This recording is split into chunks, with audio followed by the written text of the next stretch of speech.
வணக்கம். நான் தமிழன்பன். இப்போ தமிழ்நாடு அரசியல் மீண்டும் பரபரப்பாக இருக்கு. அதுக்கு காரணம் அதிமுகவில் நடக்கிற உட்கட்சி பூசல் தான். இந்த முறை முன்னாள் அமைச்சர் KA செங்கோட்டையன் அவர்கள் எடப்பாடி பழனிசாமி அவர்களுக்கு எதிராக குரல் ஒன்றும் எழுப்பவில்லை. ஆனால் அவருடைய செயல்கள் அனைத்தும் அவருக்கு எதிராக இருக்கின்ற காரணத்தினால் அரசியல் உலகம் பரபரப்பாக இருக்கிறது.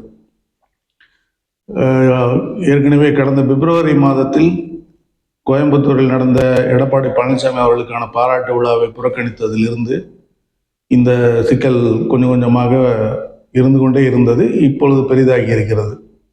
இப்பொழுது தமிழ்நாடு சட்டமன்றத்தின் நிதிநிலை அறிக்கை கூட்டத்தொடர் நடப்பதால் இச்சிக்கல் நாள்தோறும் பெரிதாக பேசப்பட்டு கொண்டிருக்கிறது.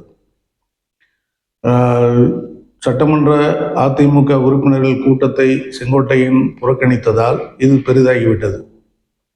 அதே நேரம் ஒரு தனியார் நிகழ்ச்சி ஒன்றில் பேசிய செங்கோட்டையன் அவர்கள், நான் வேடிக்கை மனிதர்களைப் போல் வீழ்ந்து விட மாட்டேன் என்று சொன்னார். என் பாதை தெளிவானது, வெற்றியை அடையக்கூடியது என்றும் அவர் சொன்னது பெரும் பேசுபொருளாகி இருக்கிறது.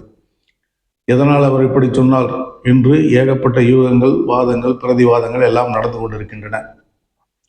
இன்னும் ஒருபடி மேலே போய் இன்னும் சில நாட்களில் எடப்பாடி பழனிசாமி அவர்கள் திகார் சிறைக்கு செல்ல போகிறார். KA செங்கோட்டையன் அவர்கள் அதிமுகவின் பொதுச் செயலாளராக அறிவிக்கப்படுகிறார். அவர் முதலமைச்சர் வேட்பாளராகவும் அறிவிக்கப்பட்டு 2026 சட்டமன்ற தேர்தலில் ஒருங்கிணைந்த அதிமுக உடன் பாஜக கூட்டணி அமைத்து போட்டியிடும் என்றெல்லாம் செய்திகள் பரவி கொண்டிருக்கின்றன. இதில் எவ்வளவு தூரம் உண்மையில் என்ன நடக்கிறது என்பதை எனது பார்வையில் நான் சொல்கிறேன். வருகிற 2026 சட்டமன்ற தேர்தலில் தமிழ்நாட்டில் எப்படியாவது மிக பலமாக கால் ஊன்றிவிட வேண்டும் என்பது ஒன்றியத்தை ஆளுகின்ற பிஜேபியினுடைய கணக்கு. அதற்கு அவர்கள் கையில் எடுத்திருக்கும் ஆயுதம் அதிமுக.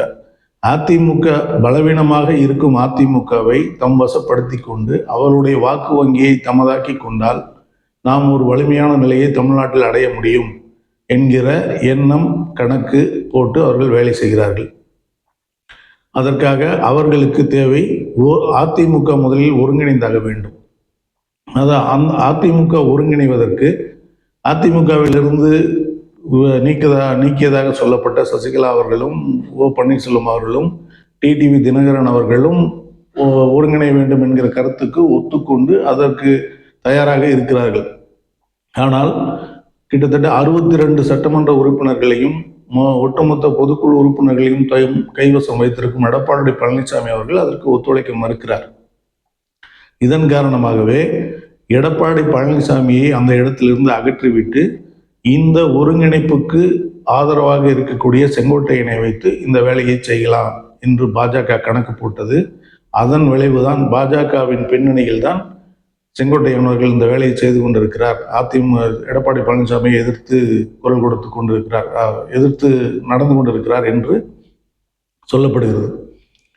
அதிமுக பாஜக எடப்பாடி பழனிசாமி அவர்களுக்கு பாஜகவுடன் கூட்டணி அமைப்பதில் என்ன தடை இருக்க போகிறது? அவர் ஏற்கனவே முன்னாள் முதலமைச்சர் ஜெயலலிதா அவர்கள் மறைந்த பிறகு நடந்த 4 ஆண்டு கால ஆட்சி முழுக்க ஒன்றியத்தை பாஜக ஆண்டதால் மட்டுமே அவர்களுக்கு கிடைத்த ஆட்சி என்பது அவருக்கு நன்றாக தெரியும்.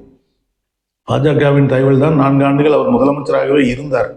அப்படி இருக்கிறவர் தீவிரமாக பாஜகவை எதிர்க்கிறார், பாஜகவுக்கு இடம் தர மறுக்கிறார் என்பதெல்லாம் நம்பக்கூடியதாக இல்லை. ஆனால் பாஜகவுடன் கூட்டணி அமைக்க அவர் ஏன் தயங்குகிறார், எதிர்க்கிறார் என்ற கேள்வி வரலாம். பாஜகவுடன் கூட்டணி அமைப்பதற்கு எடப்பாடி பழனிசாமிக்கு எந்த தயக்கமும் இல்லை. இப்போது இருக்கும் அதிமுக, பாஜக, தேமுதிக, பாமக போன்ற ஒரு கூட்டணி அமைப்பதற்கு அவர் மிக தயாராகவே இருக்கிறார். கூடுதலாக விஜயையும் உள்ளே அழைத்து வருகிறேன் என்று கூட அவர் சொல்லிக் கொண்டிருக்கிறார். ஆனால்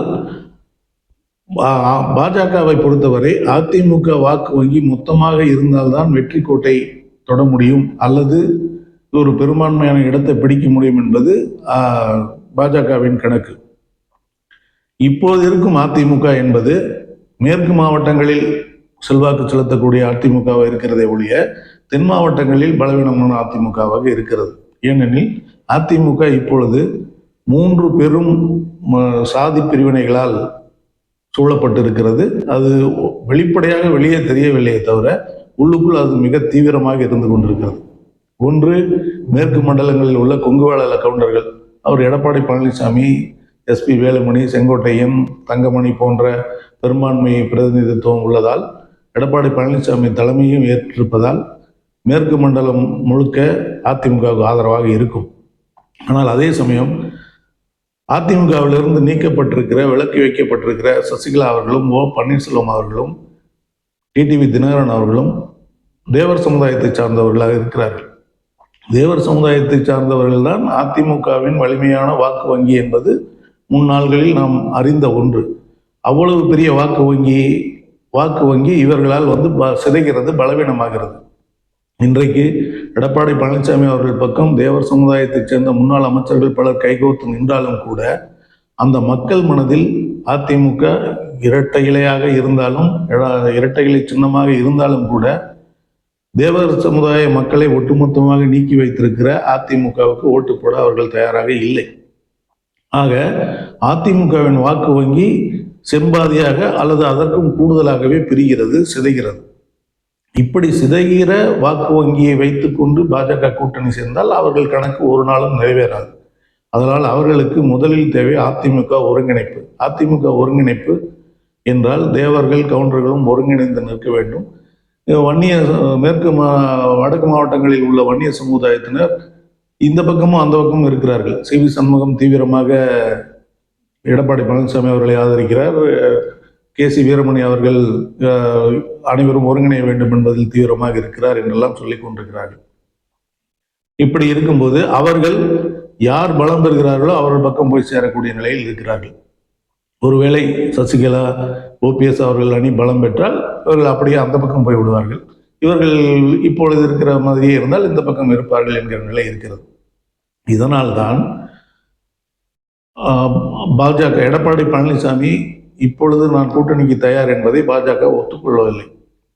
அனைவரும் ஒன்று சேர்ந்து வாருங்கள் என்பதுதான் பாஜகவினுடைய உறுதியான சொல்லாக இருக்கிறது. அந்த சொல்லை எடப்பாடி பழனிசாமி ஏற்க மறுக்கிறார்.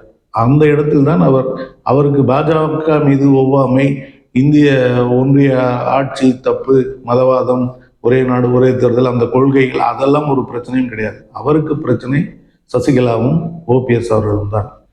ஏனெனில் அவர்கள் வந்தால் இவர் இயல்பாகவே இப்பொழுது இருக்கும் முதல் நிலையிலிருந்து 3ஆம் நிலை 4ஆம் நிலைக்கு போய்விடுவார்.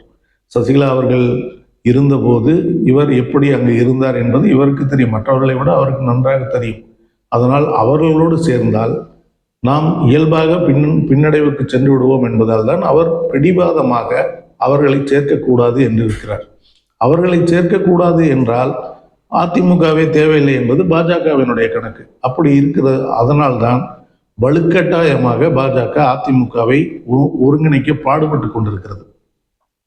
இப்பொழுது இதில் எடப்பாடி பழனிசாமியே முதலமைச்சர் வேட்பாளராக கூட இருக்கட்டும் என்கிற இடத்தில் சசிகலா அவர்களும் டிடிவி தினகரன் அவர்களும் எல்லோரும் முன்வந்து இருக்கிற நேரத்திலும் கூட எடப்பாடி பழனிசாமியால் அதை ஏற்றுக்கொள்ள முடியவில்லை. ஏனெனில் கட்சிக்குள் சசிகலா அவர்களும் ஓபிஎஸ் அவர்களும் தினகரன் அவர்களும் வந்துவிட்டால் வரும்போது அவர்கள் நமக்கு முக்கியத்துவம் கொடுப்பது போல் இருக்கும். ஆனால் போக போக அது நாம் இயல்பாக பின்னடைந்து விடுவோம் என்பது அவருடைய அசைக்க முடியாத நம்பிக்கை. ஏனெனில் அவருக்கு தெரியும் தானே அந்த கட்சிக்குள் என்ன நடந்தது, ஜெயலலிதா இருக்கும்போது என்ன நடந்தது, அதற்கு பிறகு என்ன நடந்தது, பல விஷயங்கள் அவருக்கு தெரியும். அதனால் அவர் இவர்களை கண்டு மிகவும் கூடுதலாக அச்சப்படுவதாலேயே இவர் இந்த இணைவுக்கு, ஒருங்கிணைப்புக்கு ஒத்துக்கொள்ள மறுக்கிறார். அதன் விளைவுதான் இவர் ஒத்துக்கொள்ளாமல் ஒட்டுமொத்த அதிமுக ஒருங்கிணையாமல் அதோடு கூட்டு சேர்ந்து பலனில்லை என்பதால் தான் பாஜக எடப்பாடி பழனிசாமிக்கு நெருக்கடி கொடுப்பதற்காக அமலாக்கத்துறை சோதனைகள், வருமான வரித்துறை சோதனைகள் எல்லாம் அவருடைய நெருங்கிய உறவினர்கள் மீது நடத்தியது, அண்மையிலே நடத்தி காட்டியது.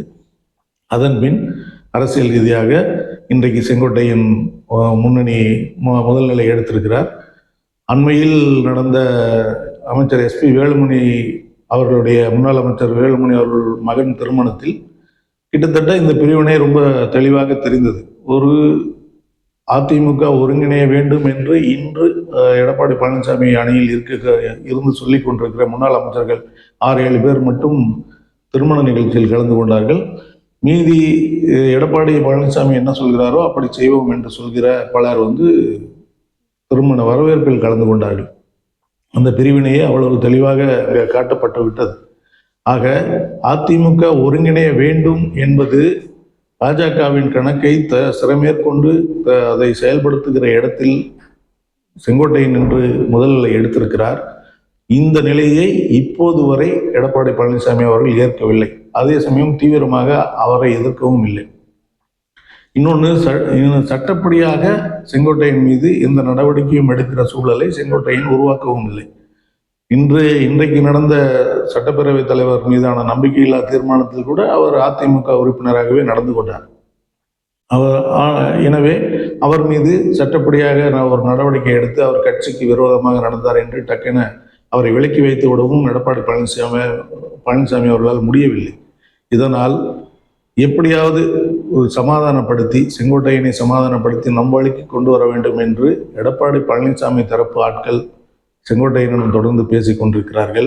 இன்னொரு பக்கம் எப்படியாவது எல்லோரும் சேர்ந்து நிற்போம், அப்போதுதான் திமுக ஆட்சியை வீழ்த்த முடியும், தேர்தலில் பெரிய வாக்கு பெற முடியும் என்று எடப்பாடி பழனிசாமி அவர்களை சமாதானப்படுத்தும் வேலைகளும் ஒரு பக்கம் நடந்து கொண்டிருக்கின்றன. கடைசியாக இதில் எப்படி போய் முடியும் என்றால், இன்னும் ஓராண்டு காலம், சரியாக தேர்தல் அறிவிப்புக்கு இன்னும் ஓராண்டு காலம் இருக்கிறது. 6 மாத காலத்திற்குள் நாங்கள் கூட்டணி அறிவிப்பை வெளியிடுவோம் என்று எடப்பாடி பழனிசாமி அவர்களே சொல்லியிருக்கிறார். அவர் கூடுமானவரை 6 மாதம் அல்ல, 8 மாதம் அல்ல, 9 மாதம் அல்ல, தேர்தல் அறிவிப்பு வரும் வரை கூட தன்னுடைய பிடியை விட்டு கொடுக்காமல் போராடத்தான் செய்வார். ஏனெனில் அவர் சில 1000 கோடிகளை இந்த இடத்தை அடைவதற்காக செலவு செய்திருக்கிறார் என்று அவருக்கு நெருக்கமான வட்டாரங்கள் தெரிவிக்கின்றன. நீதிமன்றங்களுக்காகவே அவர் நிறைய செலவு செய்து விட்டார் என்றெல்லாம் சொல்கிறார்கள். அவ்வளவு செலவு செய்துவிட்டு திரும்பவும் முதலில் இருந்தே வா, ஒரு மாவட்ட செயலாளர் அளவில் இருந்து விடுவதா என்கிற எண்ணத்தில் அவர் இருக்கிறார். ஒரு பூனை 4 சுவரையும் 4 சுவற்றுக்குள் ஒரு பூனையை விட்டு கதவையும் அடைத்து விட்டால், அதை தாக்க நம்ம முயற்சித்தால் அது தீவிரமாக நம் மீது பாயும் என்பது போல் எடப்பாடி பழனிசாமி இப்பொழுது பாஜக மீது பாய்ந்து கொண்டிருக்கிறார். இவ்வளவையும் செய்துவிட்டு நான் எப்படி விட்டுவிட்டு போவது என்கிற கேள்விக்கு இதுவரை யாரிடமும் பதில் இல்லை. அந்த கேள்விக்கு யாராவது அவருக்கு சாதகமாக அவர் போட்ட பணத்தை திருப்பி தருகிறோம் ஏதோ ஒரு வகையில் என்று சொல்கிறார்களா, அல்லது அதெல்லாம் நடந்து முடிந்த கதை, இப்பொழுது இதை ஒத்துக்கொண்டால் ஒத்துக்கொள், இல்லை என்றால் உனக்கு சிக்கல் என்கிற பிடிவாதத்தில் இருந்து ஒன்றிய அதிகாரத்தை தவறாக பயன்படுத்தி அவரை முடக்குவார்களா என்பது போக போகத்தான் தெரியும். அதுவரை காத்திருப்போம். நன்றி, வணக்கம்.